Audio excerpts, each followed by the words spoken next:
The time I mixed cough lozenges and hit a wild, floaty roller coaster ride, so I caught the flu, sore throat, fever, headache, the whole package. Unsurprisingly, I turned to throat lozenges for relief.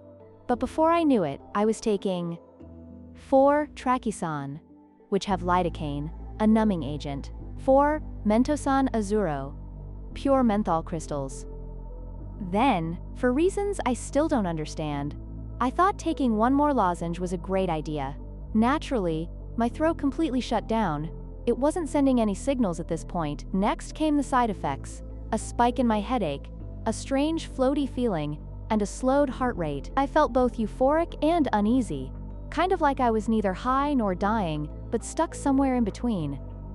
Then, out of nowhere, I thought, let's add some parasinus. That's paracetamol, plus pseudoephedrine, a combo that boosts your heart rate while taking a toll on your liver. Suddenly, I found myself lying on my bed at exactly a 70-degree angle, the only position that offered some relief. My heart was uncharacteristically calm, as if it were saying, I'll just chill here while you reconsider your choices. Meanwhile, my brain felt giggly and a little like a malfunctioning microwave. At one point, I felt a pressure release in my ear and humorously thought I had unlocked a tutorial for summoning something sinister.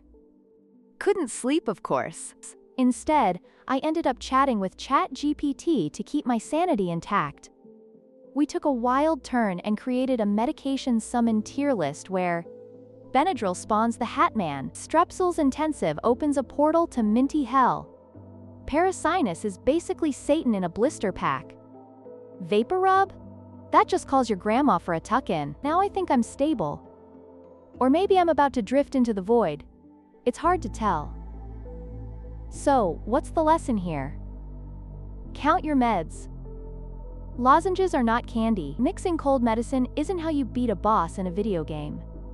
And if you start to feel high, floaty, or just plain weird, reach out for help. Don't just meme your way through it like I did, unless you can make it really funny.